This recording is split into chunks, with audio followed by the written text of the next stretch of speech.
de la palabra. Y dice el Salmo 42 en el verso 1, como el ciervo brama por las corrientes de las aguas, así clama por ti, oh Dios, el alma mía. Pero yo no me puedo quedar ahí. Me han pedido meditar en un versículo. Pero ¿quién puede quedarse en ese versículo solo cuando dice la palabra? Así clama por ti, oh Dios, el alma mía. Mi alma tiene sed, sed de Dios, del Dios vivo. ¿Cuándo vendré y me presentaré delante de Dios?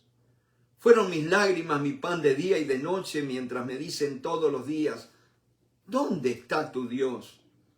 Me acuerdo de estas cosas y derramo mi alma dentro de mí, de cómo yo fui con la multitud y la conduje hasta la casa de Dios, entre voces de alegría y de alabanzas del pueblo en fiesta.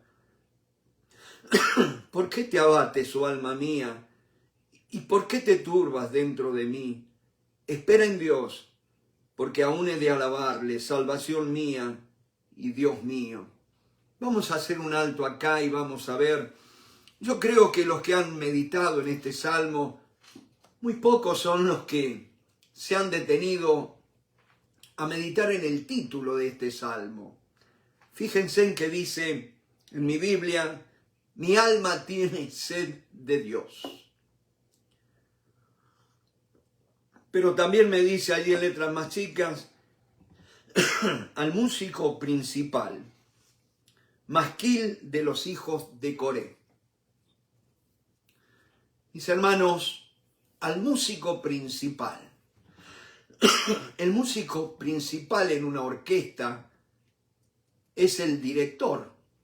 O sea que este salmo fue compuesto y entregado al director de la orquesta, del grupo de alabanza, vamos a decir así, que en este caso dice que eran los hijos de Coré. Y dice otra cosa, dice que es un masquil. Masquil es un salmo de instrucción, de enseñanza, que fue escrito con el propósito de llevarnos a reflexionar, a pensar, a indagar de una manera profunda en nuestro interior. Pero en esta noche, mi hermano, yo quiero dejarte, dice, masquil de los hijos de Coré. Un salmo de enseñanza compuesto por los hijos de Coré. ¿Quiénes eran estos hijos de Coré? Y uno, mi hermano, puede ver que Coré fue aquel que se rebeló contra Moisés y contra Aarón. ¿Se acuerdan? Cuando le dijeron y se juntaron con Abiatar, Elisaf y otros en una revuelta y le dijeron, basta ya de ustedes. Ustedes se están adueñando de la congregación, Dios está en medio del pueblo y todos pueden hablar, ¿no es cierto?, de parte de Dios. Y mis hermanos, una rebeldía, y ustedes se acuerdan de cómo Dios va a tratar esa rebeldía, que va a enviar, ¿no es cierto?, el juicio sobre Datán, Abirán, Coré y todo su séquito. 250 hombres se habían rebelado, y dice que la tierra se abrió y los tragó. Y dice que la tierra tragó a Coré y a su casa. Ahora, mis hermanos, entonces usted puede pensar, entonces estos hijos de Coré no son los de aquel Coré. Pero yo quiero que leamos allí en Números capítulo 26. Fíjense, mi hermano, porque acá hay una palabra de Dios tremenda. Números capítulo 26. Noten lo que dice en el verso 9, y los hijos de Eliab, Nemuel, Datán y Abirán. Estos Datán y Abirán fueron los del consejo de la congregación que se rebelaron contra Moisés y Aarón con el grupo de Coré cuando se rebelaron contra Jehová. Y la tierra abrió su boca y los tragó a ellos y a Coré. Cuando aquel grupo murió, cuando consumió el fuego a 250 varones, para servir de escarmiento. Mas los hijos de Coré no murieron. La tierra los tragó a todos, pero dice que los hijos de Coré no murieron. Ahora Coré tenía 3 hijos. Uno se llamaba Asir, el otro Elcaná y el otro Abiasaf. Ahora, mis hermanos, en esta noche el Espíritu Santo nos va a hablar de qué manera estos 3 muchachos que eran descendientes de rebeldes, que habían estado alimentados por las críticas y el liderazgo de la iglesia, de los ministerios. Y muchas veces, mis hermanos, nuestros hijos se apartan del Señor por haber escuchado vez tras vez críticas, cosas que comentábamos que la iglesia estaba mal o se hizo mal esto o aquello. Y muchas veces todo eso fue usado por el enemigo para alejar a nuestros hijos de las congregaciones, ¿no es cierto? Pero en esta noche quiero que aprendamos algo, mi hermano. Este salmo que habla de la desesperación de un siervo por las aguas. Dice, como el siervo brama por las corrientes de las aguas, así clama por ti, oh Dios, el alma mía. ¿Cómo pueden aquellos 3 muchachos, hijos de un rebelde y que estaban rodeados por gente rebelde, sin embargo, cómo van a llegar a ser maestros de la alabanza, directores de la alabanza, en el ministerio de la alabanza y la adoración de la congregación? Eso es lo que tenemos que aprender en esta noche y vamos a prestar atención. Y noten que no es casualidad. Estos 3 que se había determinado que debían morir, que debían extinguirse, ¿no es cierto? Sin embargo, van a sobrevivir. Y van a escribir un salmo y van a tomar como referencia a un animalito, un ciervo. Y ustedes saben que ese ciervo que habita allí en la tierra de Palestina, y permítanme que diga Palestina y no Israel, porque habita este ciervo que es más chico que los ciervos que podemos encontrar acá en América o en Europa. Es un ciervito que se llama gamo persa. Ese es el ciervo que tomaron estos muchachos, los hijos de Coré, para escribir este salmo, para ilustrar este salmo. Y decía, este animalito es habitante de lo que hoy es Irán, de la región de lo que antes era Persia, ¿no es cierto? Por eso se llama el gamo persa. Y dice que este ciervito sufrió mucho la persecución por los depredadores. Es un animalito muy inofensivo, ¿no es cierto? Y de carne muy apetecible para los depredadores. Y no sabe defenderse. Entonces ellos, para poder sobrevivir, se fueron refugiando en las alturas de Golán.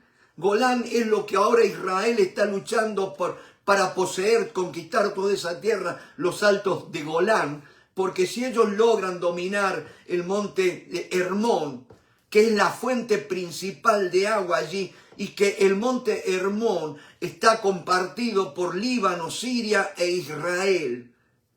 Y mis hermanos, decía, el agua es tan importante que Israel ha estado luchando vez tras vez para conquistar las alturas de Golán y el monte Hermón para poder asegurarse la provisión de agua, ¿no es cierto?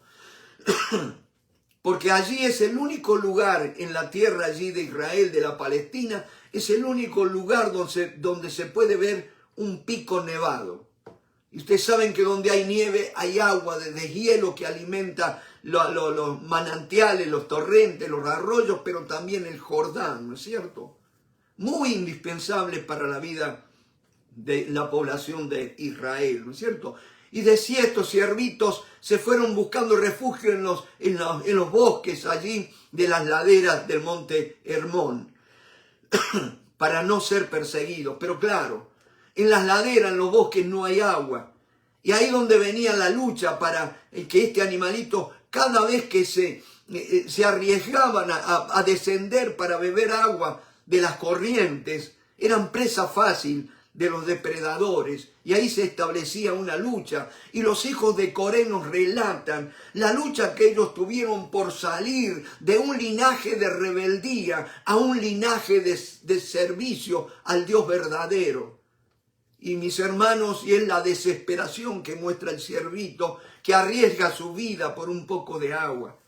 Y mis hermanos, la sed es algo que es inherente del ser humano debido al calor, debido muchas veces a comidas saladas, al esfuerzo físico. Uno se va deshidratando, va perdiendo líquido, ¿no es cierto? Y necesita beber agua. Pero no es casualidad que dice que Dios nos creó, nos hizo conforme a su imagen y a su semejanza, ¿no es cierto?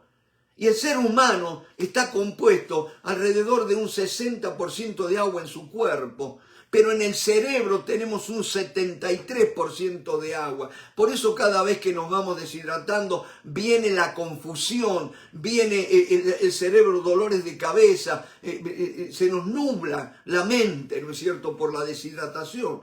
Pero también, mis hermanos, el agua está concentrada en las células. Ese 50-60% de agua que tiene el resto de nuestro cuerpo está en las células, pero también un gran porcentaje está en los pulmones. Noten el agua en el cuerpo humano. Y decían, el hombre va perdiendo ese líquido y necesita rehidratarse. Y el cerebro es el que da la señal para que el cuerpo tenga la necesidad, el mecanismo de la sed. Pero ¿sabes qué, mi hermano? Acá hay una advertencia. Con el tiempo vamos envejeciendo. Y ustedes saben que las personas ancianas vamos perdiendo el mecanismo de la sed. Se va insensibilizando el cerebro y ya no da la orden que daba antiguamente para que corramos a beber agua. Y muchas veces los viejitos pueden permanecer horas, días sin beber líquido y se terminan deshidratando. Y mis hermanos, puede pasarnos en lo espiritual.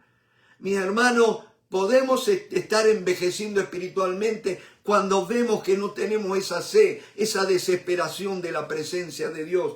Como dice acá el Salmo, ¿cuándo vendré y me presentaré delante de Dios? Pero usted sabe que ese presentarse delante de Dios no es para cualquiera. La palabra de Dios nos dice que preséntate a Dios aprobado como obrero que no tiene de qué avergonzarse, que usa bien, que traza bien, que conoce la palabra de verdad. ¿Cuándo vendré? Y allí estuvieron estos tres muchachitos,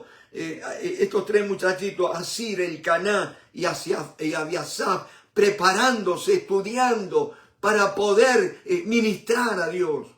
No hay cosa mayor, no hay cosa más linda que poder ministrar a nuestro Dios. Pero ¿sabes qué, mi hermano? A principios del siglo XX, mediados de los 1900, 1902, 1903, este ciervito, este gamo persa, se extinguió, fue declarado extinto por los depredadores y los cazadores, habían acabado con ellos. Pero más o menos después, entre 1950 y 1960, un grupo de ecologistas, de conservacionistas, dijeron, queremos volver a restaurar, que haya fauna, la fauna autóctona de la región de Israel. Y allí se pusieron a buscar dos yuntitas de estos ciervitos, ¿no es cierto?, para que se procrearan y los llevaron a una zona protegida, ¿no es cierto? Allá se pudieron reproducir y hoy hay más o menos unos 500 ejemplares de este ciervito. Mis hermanos, a lo que yo les quiero dejar en esta noche es esto. Tu descendencia puede parecer extinguida espiritualmente hablando, pero sabes que Dios hace cosas nuevas. Dios saca renuevo aún de tierra seca, dice, subirá cual renuevo de tierra seca. Le veremos más inatractivo. Muchas veces vamos a pasar por situaciones como estos muchachitos, los hijos de Coré, no tenían la culpa de padres rebeldes. Pero ¿sabes qué, mi hermano? Dios sabe guardar a los justos. Bendito sea el nombre del Señor. Y estos muchachos pudieron demostrar que Dios no se había equivocado al preservarles la vida. Y ahí están ministrando. Y ahí nos están enseñando, nos están ilustrando cómo nosotros tenemos que clamar por la presencia de Dios. Bendito sea el nombre del Señor. Me acuerdo de estas cosas y derramo mi alma dentro de mí, de cómo yo fui con la multitud y la conduje hasta la casa de Dios, entre voces de alegría y de alabanza del pueblo en fiesta. ¿Cuántas veces añoramos cosas que hemos vivido? Avivamientos del ayer. ¿Cuándo volverán? Eso es lo que está diciendo el salmista. Pero sabes que ya para terminar, el salmista se hace una pregunta y dice, ¿por qué te abates, oh alma mía? ¿Y por qué te turbas dentro de mí? Espera en Dios, porque aún he de alabarle, salvación mía y Dios mío, mi Dios en quien confiaré. Dios te bendiga. Este salmo da para mucho más, pero paramos acá y medita en estas palabras. Dios te va a dar una bendición muy grande a través de estas palabras. Gloria al nombre del Señor. Amén.